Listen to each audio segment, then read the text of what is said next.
announcements before I welcome our very distinguished speaker, which is 16th January we were to have a talk on the decline of Safavid Iran, a comparative perspective by Professor Rudy Mackey of the University of Delaware. We regret Professor Mackey has had to return home due to a family medical emergency, so this talk is postponed till further notice. Our other talks for the week, of course, continue. Tomorrow we resume the Tuesday seminar. Siddharth Mandavarapu of the South Asian University speaking on disciplinary histories of international relations, interpreting Indian IR conversations. If you look at the program, it says conservation. I think that's a misprint. So when the formal program is out in booklet form, I'm sure we will have corrected it. On the 17th, we have a public lecture, Professor David Engerman, on development as diplomacy, superpower competition, and the Nehruvian economy. It's a lecture which draws on some of the papers which are in the collections in this very building. And Friday and Saturday, the 18th and 19th, we have a two-day workshop of ongoing work by students from different universities and institutes on labor and social change in India. And there are other programs which I'll announce later. On Friday, there is another public lecture which is being held at 3 p.m. It won't be in this room because the labor workshop will be here. It will be in the annex, in the seminar room in the annex, the common room. Professor Indrani Chatterjee, very distinguished historian, Rutgers University, speaking on monastic governments, colonial misogyny, and the creation of post-colonial ignorance. Next Monday, we have a somewhat unusual topic by a very enterprising doctoral student from Harvard, Srimati Mittal, speaking on the history of money in Palestine, the case of the frozen bank accounts of 1948. It's a very, very tantalizing title, and I'm sure you would like to know more about it. Just a couple of things, minor announcements. One is we are slightly changing our rubric of the seminar since last month. In addition to the Tuesday seminars, we are having a series of public lectures. One commenced in December on India and the wider world. The first lecture was by Professor Audarne Westad. There was another by Anand Young. There was one earlier this month by Sridharan. And David Engerman will be speaking in the same series. And the idea of the India and the wider world series is to examine the different ways in which India relates to the wider world. Both changes internal to its society, its body politic, its history, and also because you can't really disentangle the internal changes within a society such as India's from what's happening in the world at large. But today's seminar is the first of a series of public lectures on the larger theme of rethinking history. The idea is not to give a sense of how we think history ought to be rethought. There isn't one way in which to rethink history. There are obviously many ways in which to rethink history. And I'm especially happy to note that today's speaker is a very distinguished scholar who just now in conversation was asking why she, who teaches in a school of design, had to inaugurate this series. My answer, of course, is that we have to look at the work people do, not just at where they are located institutionally. Dr. Suchitra Balasubrahmannyan studied visual communication at the National Institute of Design, Ahmedabad. She recently joined the School of Design at the Ambedkar University, Delhi, as associate professor. She has been a practicing communication designer, and I think her academic work is widely known because of the book she co-authored in 2005 with Achyut Yagnik, The Shaping of Modern Gujarat, Plurality, Hindutva, and Beyond. It's a very timely and very significant work. Among other reasons, because it cut across the span of centuries. It looked at Gujarat as it has emerged today in our own age, cutting across the ages. It had very distinctive features historically, sociologically, culturally, and I think this is a very significant book because of the way in which it used a variety of sources. And speaking purely as a reader and student who knows very little about Gujarat, but the way, for instance, visual media and songs, plays, pamphlets, the popular press was drawn upon in this book, gave it a certain kind of special insight.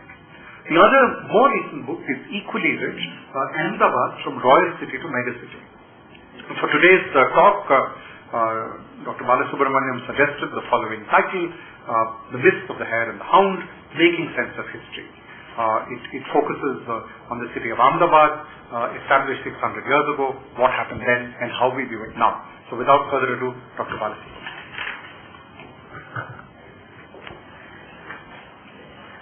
Nobody calls me Dr. Balasubrahmannyan.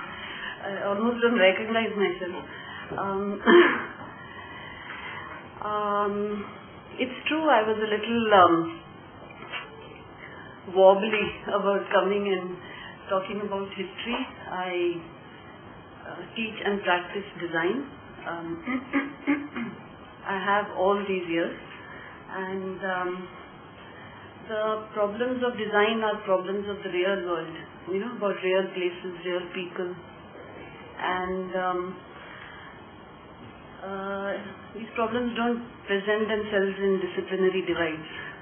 And when design responds, it draws upon technology, the social sciences, the humanities. It has to do with aesthetics as well as people and their culture. And so design, I belong to a discipline which is at the cusp of many established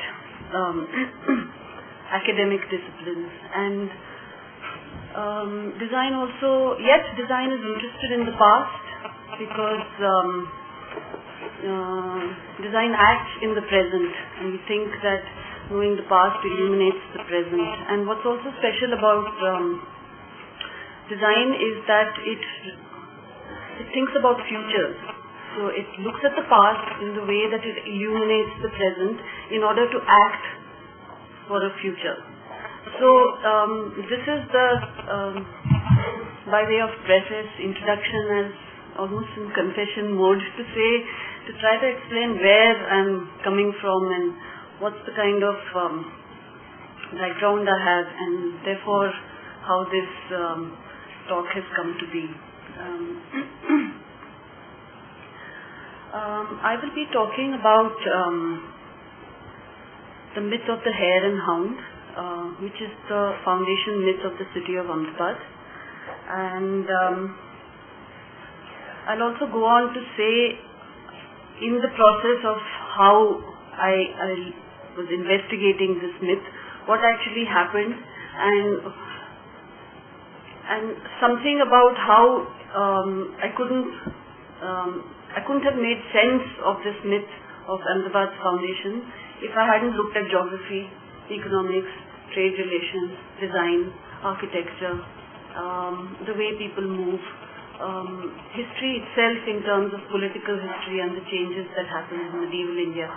So I discovered this quite by chance, and that's really what this talk is going to be about how to make sense of the past in the way that it says something to us about the present, and perhaps what indications it gives about the future.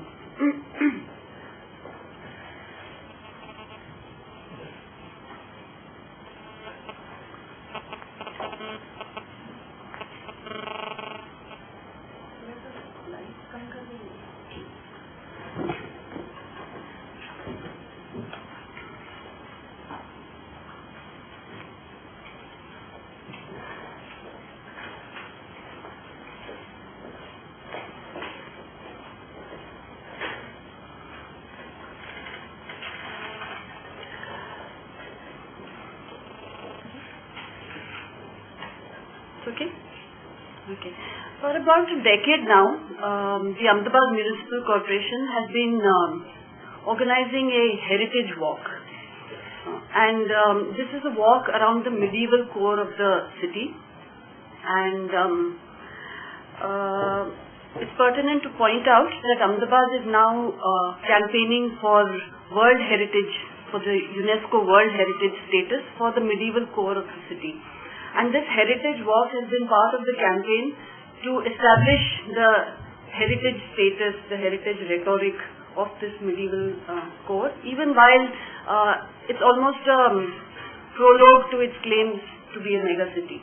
So on the one hand, Ahmedabad is ambitious to be recognized as a megacity of India. At the same time, it's campaigning to have its medieval core recognized as a UNESCO World Heritage Site. And this heritage walk is part of that discourse in a way. So before you start on this walk, you are shown a slideshow, and which takes visitors through a kind of broad brush view of the history of the city, and it starts with this slide. And as you can see, it shows a warrior-like figure astride a horse, and his dogs, and the hare repulsing the dog. So this is the visual with which it starts the slideshow, and it is a description of the foundation myth, the myth to explain the founding of the city. And I'll return to this heritage theme at the end of this talk. So according to the myth, Sultan Ahmad Shah was once hunting in the woods along the banks of the river Sabarmati when a hare emerged from the bushes and attacked his hunting dogs and chased them away. The astonished Sultan concluded that if the hares of this land were so courageous, then the people must be even more extraordinary. And so he decided to establish his capital on the spot, and thus Ahmedabad, the city of Ahmed, was founded in 1411. And in Gujarati, the saying goes, "Jab kutte pe sasta aaya, tab badshah ne sheher bataya." So this is the kind of rhyme which every Ahmedabadi knows, and perhaps every Gujarati also knows. But how does one begin to make sense of this myth? What is it actually describing? What is it trying to say about Ahmad Shah and his times? And the first clues we get are from Ahmad Shah's life itself. So one of the things that I'm trying to show is that to understand the myth, we need to know something about the historical developments of the region, and knowing the historical developments of the region actually helps us to understand the myth. So it's a reciprocal relationship between history and mythology, and perhaps they're not actually very different. So by the late 14th century, the Delhi Sultanate was waning and local governors were beginning to assert themselves. Zafar Khan was the governor of Gujarat and his ambitious son Tatar Khan was a noble in the Delhi court. When the situations with his political rivals became difficult, Tatar Khan flees to Gujarat and he persuades his father Zafar Khan to declare independence. Zafar Khan is reluctant, so Tatar Khan imprisons his own father and declares himself Sultan in 1404.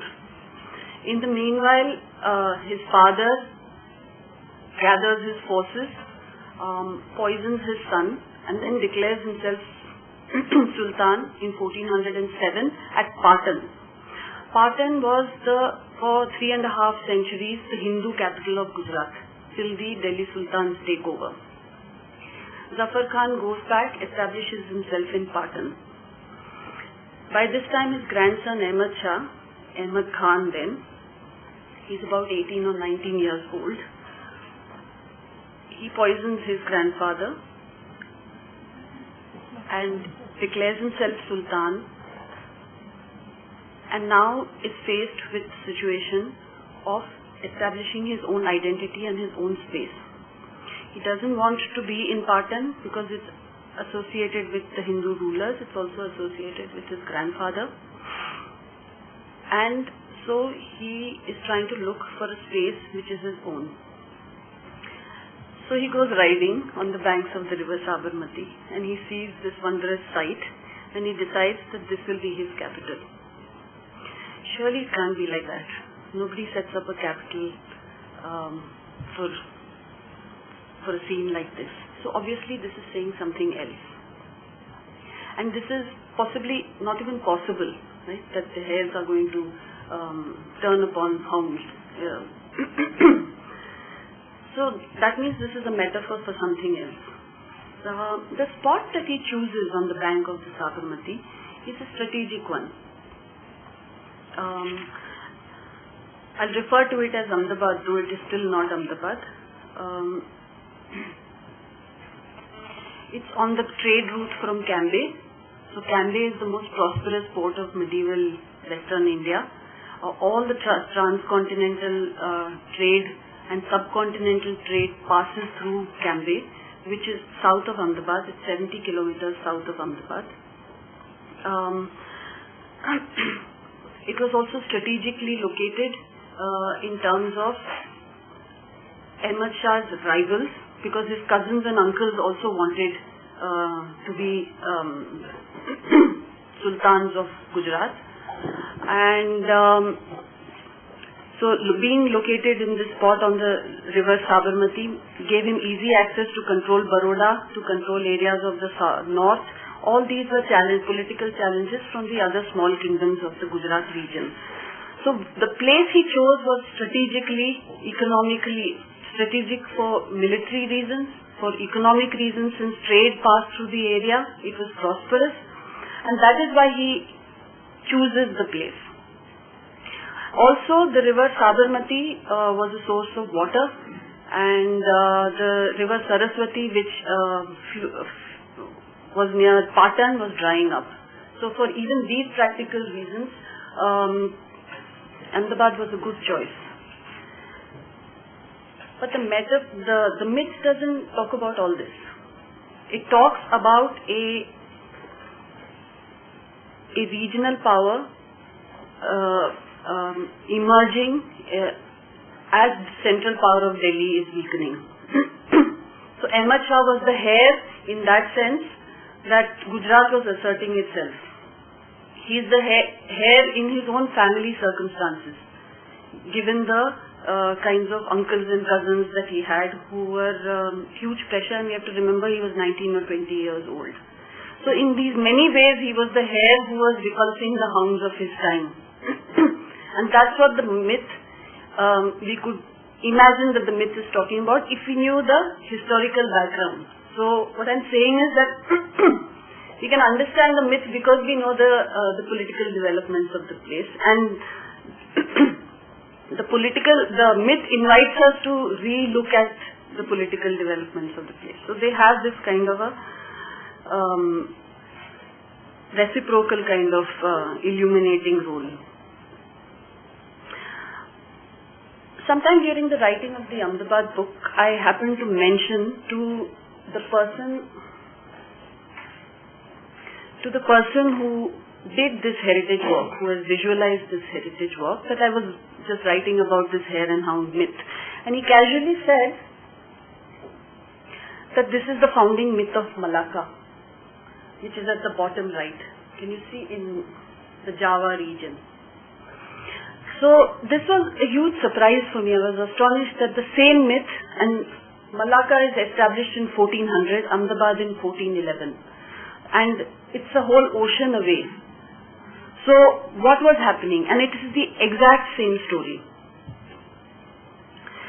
And at that time I was also looking at other source material in the writing of the book, and I was looking at this Portuguese travelogue by the Portuguese traveler Tomé Pires. And he says in Summa Oriental that Cambe, and Cambe is here, it's just south of Ahmedabad. So Cambe stretches its two arms, one towards Aden, which is in the Arabian Peninsula, and the other stretches towards Malacca. So already in the early 16th century, the spread of Cambe, which is just next to Ahmedabad, so Cambe and Ahmedabad is the same thing, was stretching towards these 2 points, and you find the same story occurring in 2 places. So what? Immediately you think that perhaps the trade routes were taking these myths back and forth, because there were traders from Gujarat who were trading with Southeast Asia and based in Malacca. So the Malacca story is intriguing, but it's a little foggy. So there is this character called Parameshwara, who is in some versions a ruler of the maritime kingdom of Sri Vijaya.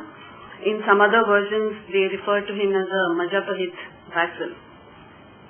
So these are all little kingdoms and one major kingdom of the Java region. And Parameshwara is defeated by his rivals. He flees from the Majapahit capital, and he goes to Melaka, which was then a coastal village. The story goes that he was once resting under a tree on the banks of the river when he had gone hunting, when one of his dogs cornered a mouse deer. In self-defense, the mouse deer pushed the dog into the river, and he interpreted it as an auspicious omen. The mouse deer is now on the coat of arms of the Malaccan Sultanate. And he decides to found an empire. So here is another person who's running away, defeated by his royal rivals in a big kingdom which is slowly coming apart. So it's the same story in terms of a biographical trajectory as Ahmad Shah. And then Malacca grows to be a very thriving port and controls the trade between India, the Java region and China and the Far East, and it begins to challenge the maritime kingdoms of the area. So it is again a self-made man asserting himself politically and economically and challenging the established political order of his time. This is exactly what Ahmad Shah was also doing. Also, it's intriguing in many ways because if you look at the cultural ties between the two regions, a lot of Ahmedabadi Jali work in stone you can see in the Java region. The textiles, of course, is well known. The stone crafts migrated, and kite flying was one of the favorite pastimes of the Malaccan Sultans, which is also very special to Ahmedabad. Today is actually the day which is the kite flying day in Ahmedabad. So actually, if we look at cultural histories and practices, perhaps we'll get even more clues to illuminate the mythical landscape of these two regions.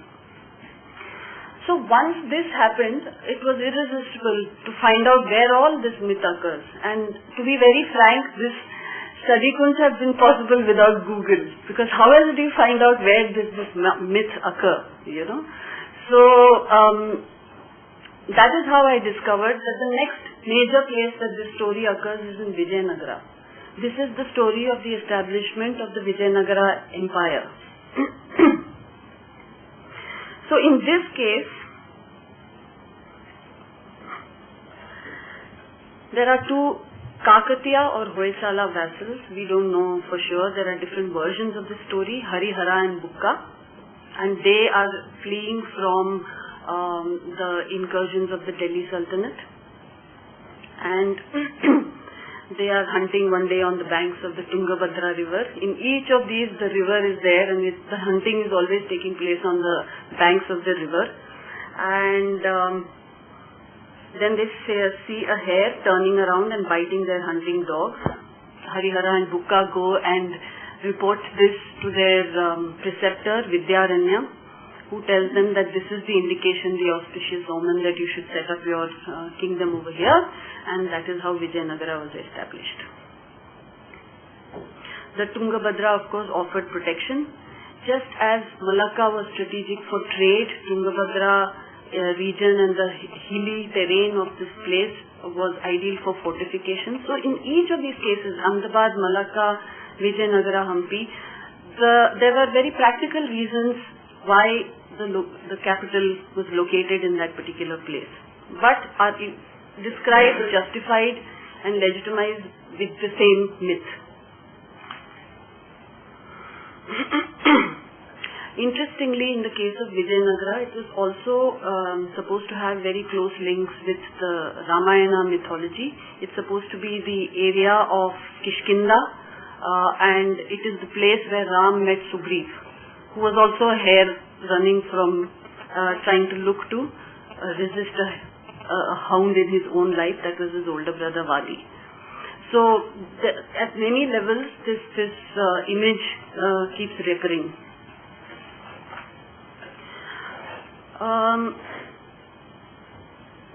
So the hare and hound myth is mentioned in connection with many capitals in the region. The historian William Jackson mentions in his book Vijayanagara Voices that the Hoysala capital of Shashakpura was also the city of Hare, and it's supposed to be the founding myth of the Bahmanis at Bidar and the Nayakas at Tarikeb. They all have similar stories of origin. And he points out that it seems to be an archetype with variations on small and grand scales distributed over time and space, forming a fractal-like network of culture. So you have the same image fractals are about self-similarity at different scales, right? So this is what is happening across this vast subcontinental span and even transcontinental span, that the same myth is recurring time and again, distributed over space. It's just that William Jackson thinks that it's only a South Indian phenomenon. But we find it occurring outside the south of India. With the fall of the Yadavas of Devgiri and the Kakatiyas of Warangal, saw the rise of a Gond kingdom in Chandrapur, which is in present Maharashtra. And in 1450, the same story occurs when Ballal Shah becomes king. And it's a big Gond kingdom, an important one, which gets established in the middle of the 15th century. So Malacca is 1400, Vijayanagara is a little bit earlier at 1336, Ahmedabad is 1411, Chandrapur is 1450. These are all in the medieval period, and this myth occurs only in the medieval period. So what does it then say about the medieval period in India?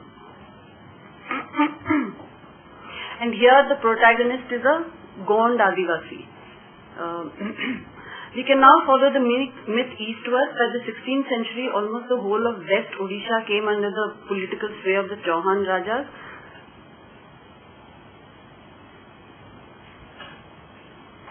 Something is wrong with the slide. So the myth goes eastwards to Orissa, where the rise of the Sambalpur state also has the same foundation myth.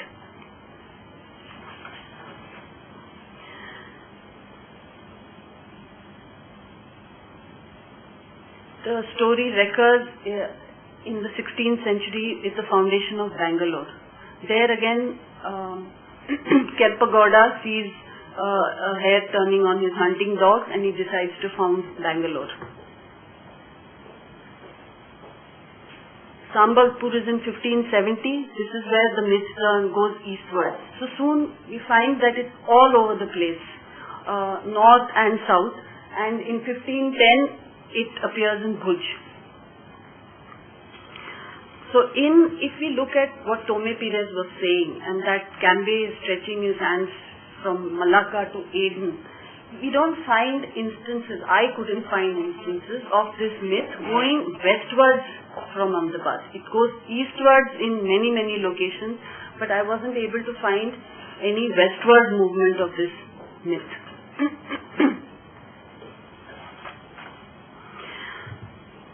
So far I've tried to uncover how we can make sense of the myth if we read it in conjunction with the political upheavals in medieval India. And in turn, the myth illuminates the rise of regional and local power centers. These were self-made men breaking out of the political landscape of their time to assert themselves, looking to found their own kingdoms, carving a space for themselves. Their basic legitimacy came out of their own courage, exactly as the story suggests. Not out of inherited genealogies, though they belong to a militarized elite, either Hindu or Muslim, in that medieval period, or any other ascriptive qualities, and this is what the myth captures eloquently and imaginatively. But many different stories could be imagined to capture this very phenomenon. Why only this myth, with its repetitive features, with hardly any variations? Except for Malacca, which has a mouse deer, all of it is hare and all of it is hound. It suggests that the myth is on the move. It seems to be that the myth is on the move, osmosing over a large subcontinental and even transcontinental space. With the expansion of the Vijayanagar Empire, both the southern coast come under its control, and it suggests that transcontinental trade from Gujarat must have passed through this area. Some elements of Vijayanagara architecture is also shared by Gujarati architecture. Not much work is done. There are scholars who work on Gujarat and there are scholars who work on Vijayanagara. But there's hardly anybody who brings together this work, and so it's very hard to actually understand what is going on. Why is the Toran motif there in Vijayanagara architecture? What do we make of the fact that the Chalukyas ruled Gujarat for 3.5 centuries? It was just that they were called Solankis. One of the wives, Meenal Devi, is a princess from Karnataka. There is food in Gujarat which resembles South Indian food. There's a kind of idli which is called idla in Gujarat. So there are all sorts of inexplicable things which this kind of political history writing which we see in textbooks and people like me really have not much access to deep scholarship or detailed scholarship in history, and there's no way for us to actually understand what is going on in real life as we encounter it. Why, for instance, does Ahmedabad fly kites today? There's no answer to this. Not in history, not in geography, not in anything. But a chance finding like they fly kites in Malacca also then makes you start to think. So how do you put the crafts together, the cultures together, the festivals together and triangulate it with the political happenings, the trade relationships? And can this tell us something about what is going on in our world? Obviously there was a huge connection. We talk about globalization now, but something very akin to that is going on for 500 years before us. But we don't have the tools and the methods to understand this, and disciplinary divides is not able to actually overcome this and illuminate real life for us.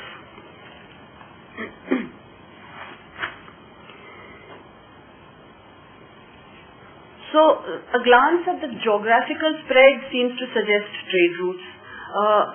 As I said, if all these were part of a militarized elite, it's obvious that soldiers are moving around. We also know that Sufis and sages are moving. This is medieval time, is the time of the spread of Islam. It's actually Malacca becomes the Islamic center in the Java region, and Islam is brought to Java by Gujaratis. So now if you put religious history onto this, a layer of this, how then can we understand the myth better?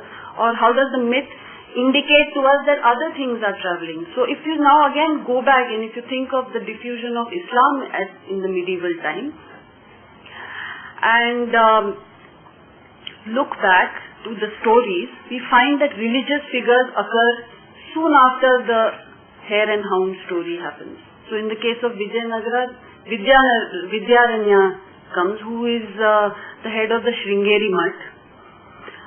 So the religious politics, the sectarian politics of the time also comes and adds a layer to it. Ahmad Shah sees this wondrous sight on the banks of the Sabarmati river, but he goes to Sheikh Ahmad Khattu, who's a Maghribi Sufi, who's settled in the outskirts of Ahmedabad, and he looks to legitimacy from the religious head of the region. We also have to remember that Ahmad Shah is a recent convert to Islam. It's his grandfather's father, that is his great-grandfather, who converted, who was a Punjabi Khatri, Zafar Khan's father, who takes employment in the court of the Delhi Sultan, and therefore he converts. In the Malacca story, Parameshwara then converts to Islam, becomes Sikandar Shah, and becomes Sultan of Malacca. In the Vijayanagara story, Hare and Bukka first are captured and taken to Delhi. They are forced to convert. Then they run away, come back to the Tungabhadra region and meet Vidyaranya, see the Hare and Hound, become kings, make Vijayanagara. So what is going on here? Is the myth an expression of the encounter with Islam? Who is the Hare and who is the Hound in this case then? I can't answer these questions, but once you start putting all these little pieces of the stories together, then align the myth with other myths, and then something else starts happening. The historian Simon O'Meara, he's an art historian who's been working on foundation myths of the city of Fez. He suggests, Fez is in Morocco, and he suggests that the foundation myths of many Islamic cities have something to do with the biography of the Prophet Muhammad, and that incidents from his life, the way he set up Medina, are all echoed in the foundation myths of Islamic cities. I wasn't able to find the Hare and Hound equivalent, but this is another area which opens up to see how Ahmedabad is aligning itself, the myth aligns itself to because it was Ahmad Shah tried very hard to be recognized as a good Muslim, which included breaking temples, doing jizya, all those things. We find in the next stage, I'll come back to this, a phase of Hare-Hound alliances, what I call Hare-Hound alliances, where you take the example of Vijayanagara, and after 200 years the Vijayanagara empire starts weakening. There are people within it. The same story of Hare and Bukka repeats in their own kingdom when other vassals, feudatory kings try to start exerting their own independence. And the Hare and Hound story again comes in the second round in Bangalore, Chikballapur, Gudihal, all in the 1479, 1537, 1500s, and Ikkeri in 1560. By the 16th century, there's a second level of Hare and Hound stories. The same story coming again and again.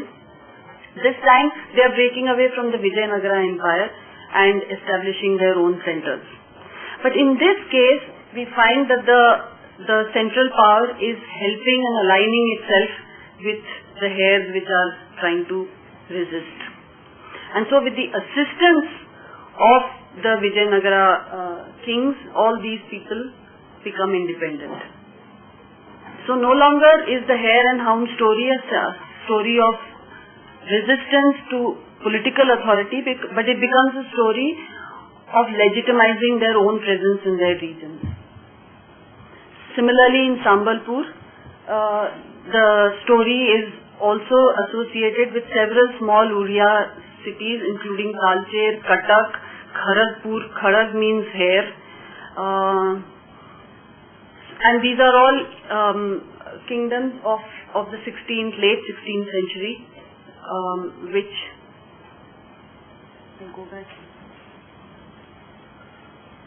which are developing from the center.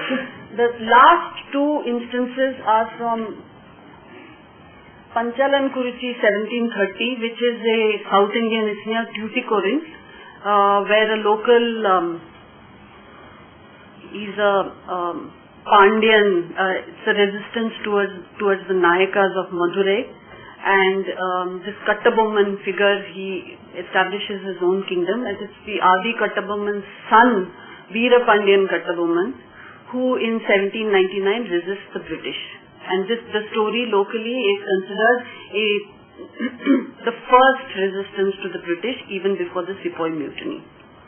So these are the two places, this and Pune, where the story occurs in the early colonial period, in the 18th century, where resistance to the British, incipient resistance is noted. So the Panchal and Kuruchi story comes when the Nawab of Arcot loses to the British. There's British incursion and Kattabomman resists. He's a big hero in Tamil Nadu, and many films have also been made on him. And in Pune, Bajirao I establishes in Shaniwar Wada, where he sees the Hare overcoming the Hound, a fort, and which becomes the center of Maratha power in the 18th century. At this time, Ahmedabad is part of the Maratha Gaikwad wobbliness of the late medieval time, and that could be also a way that the myth travels, who knows.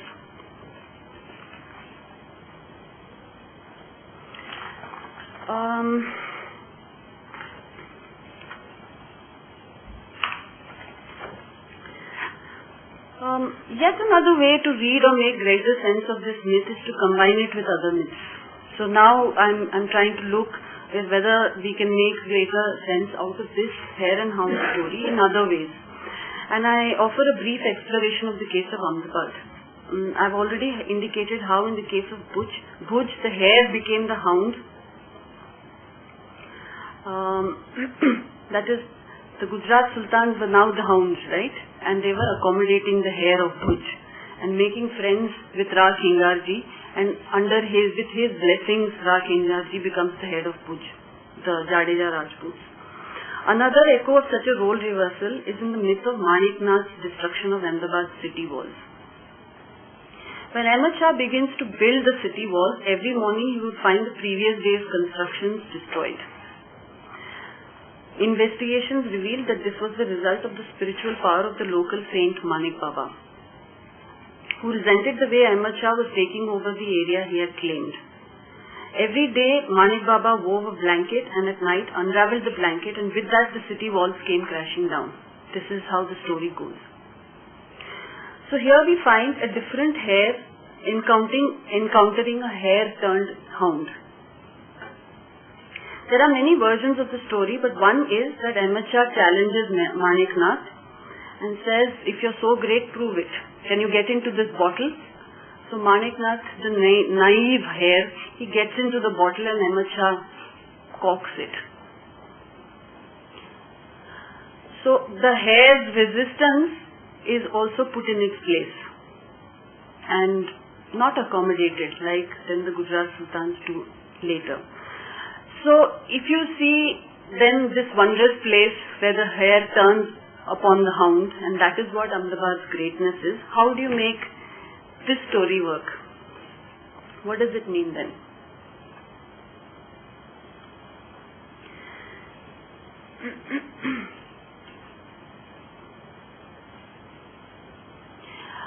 These kinds of local resistance myths occur in other places also. So in each of these cases, Vijayanagara or Malakka, we'll have to look for other such equivalent myths in order to figure out what is happening after the hare and hound and the establishment of the capital city. What happens next? So far I've attempted different kinds of readings of the myth, mainly from the point of view of the protagonist and what it reveals about them and their time.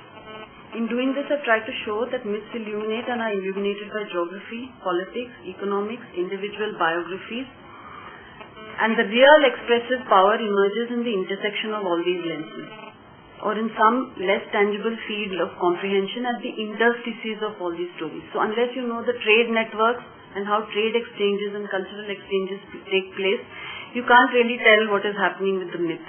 If you don't know the economics of it or the politics of the medieval period, you can't understand the myth fully. If you understand the myth, it could be an invitation for you to investigate what was happening politically, that the myth occurs in Bangalore. So the myth becomes an entry point to understand the politics, and the politics becomes a way to understand what the myth means. But what could the myth mean for common people? I told you that there is this little verse, "Jab kutte pe sasa aaya, tab badshah ne shahar basaya." So what, if people were reciting these kinds of couplets, what did it mean to them? On the one hand, the foundation of a city, and that too a capital city, is the establishment of a new order. It signals the end of old ways, old structures, old religious orders also. In the case of Ahmedabad, it was the coming of Islam. So residents and later emigrants are forced into a new self-awareness, the need to create a collective memory to explain and endorse the emergence of a new order and to relate community to a newly configured authority and territory. Ahmedabad has always largely been a city of migrants, except perhaps Manik Baba. There are hardly any groups that consider themselves originally from Ahmedabad. In fact, you don't really see this surname Ahmedabadi as a family title. They came to find employment and patronage from the sultans. They came as craftsmen and traders. So a foundation myth such as this, which suggests a miraculous place of unusual courage and opportunity, is a way to create a sense of pride and belonging, a way by which a space, a geographical location of strategic advantages could somehow become more than just that, and could move beyond mundane practicalities. The people who were drawn to Ahmedabad because it became a new capital center and economic center would probably need to feel that they belong to something more than just a this worldly decision to move to Ahmedabad. And a divine quality, a miraculous happening, a fairy tale of role reversals, these are elements which are woven together to legitimize this new order. To this are added religious figures, and I have described briefly the Sufis and sages who appear in each of the cities described earlier. Gods and goddesses also appear in many of the stories in the other locations, and sometimes they appear in dreams. So if you start looking at what it means for gods and goddesses and Hare, even the Hare and Hound story in one or two locations appear in dreams. There's not a real hunting expedition. There was never a real hunting expedition. But then there's a second level of virtuality in which people, the protagonists, see the story in their dreams. So that's yet another way of going to uncover what the myth could mean. In most of these cities, with the exception of Vijayanagara, written references to the myth of the Hare and Hound appear in the colonial period. So even in Ahmedabad, the Persian sources don't refer to this myth at all. For the first time you see it in 1815, Maganlal Vakhatchand's History of Ahmedabad, called Ahmedabad No Itihas. It's written in 1851, and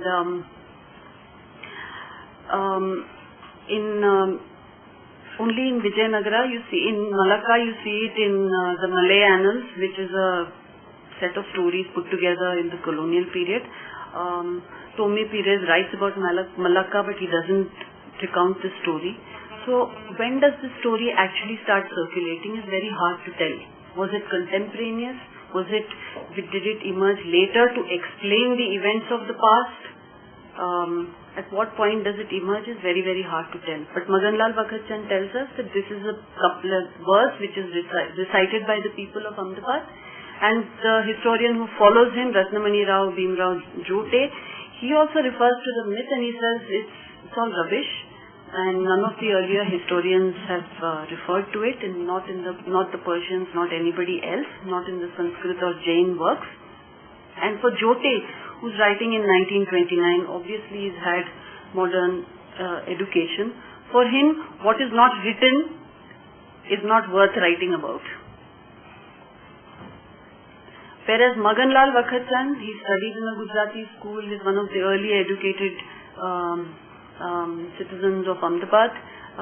For him, he sees fit to write all the myths that he has heard of, and he even describes the Maniknath the story in great detail. Yet Maganlal also, his brand of history writing, he borrows from British historians and administrators who actually document Gujarat of the times, Alexander Forbes, H.G. Briggs, and the structure of his book is very much like these British works. So he borrows a notion of documentation from these colonial writers. But neither of them actually dissects the myth and tries to go and look at what is it trying to say about the city. Coming back to Ahmad Shah, what is the life of a foundation myth? Is it descriptive of the city only at the time of its foundation?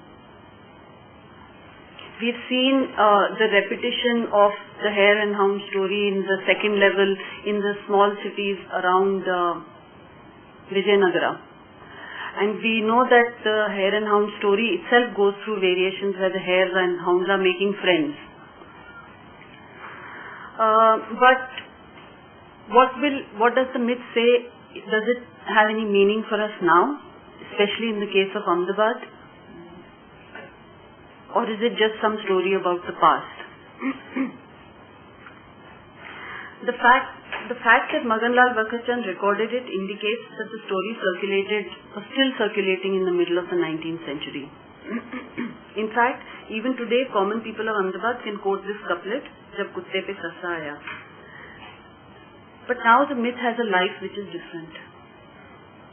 In the Heritage Walk introduction, which I mentioned at the start, it's a colorful medieval fairy tale prologue, and the image which mimics Persian miniatures has been painted recently.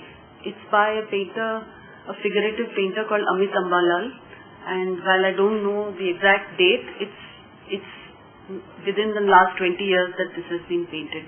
But the way that is been painted in this Persian miniature style with Ahmad Shah imagined in this Persian outfit and appearance. Gives it the impression, and the slideshow doesn't clarify this, that this is not from some manuscript or some miniature painting or anything. It's a recent watercolor. So the myth is being used to create the notion of heritage, and the story is getting objectified in this campaign for that World Heritage status.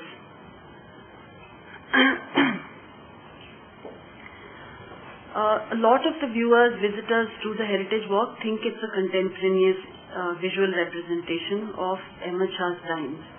But obviously this is not the case. The show is followed by a walk where a living city is frozen into heritage. Actually all the houses, all the mosques, and they say that Ahmedabad has the second highest number of mosques after Cairo. All these are living mosques. Not a single mosque of Ahmedabad is abandoned or not, is just a tourist attraction. It's not like that. But the walk actually presents Ahmedabad as a frozen tourist attraction, which is what the World Heritage status will do for Ahmedabad. It will attract the tourist trade. The hero founder is moved from history into fairy tale. And even erased, because in the late 1990s an attempt was made to change the name of Ahmedabad to Karnavati. That means you make the story into a fairy tale, you remove the hero of the story, completely erase him from the city's reality, and carve for the place a new identity, a new Hindu identity. It was not successful, the bid to change the name of Ahmedabad to Karnavati, and basically what this points to it is that the story and the city is slowly perhaps being transformed into a quaint backdrop for Ahmedabad's megacity claims.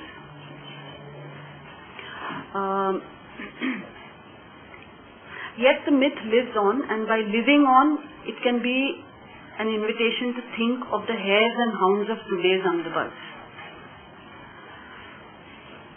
Juhapura, the largest Muslim ghetto near Khattu's Sarkej complex. Khattu is Ahmad Shah's preceptor. So right near his complex is the largest Muslim ghetto of Ahmedabad called Juhapura.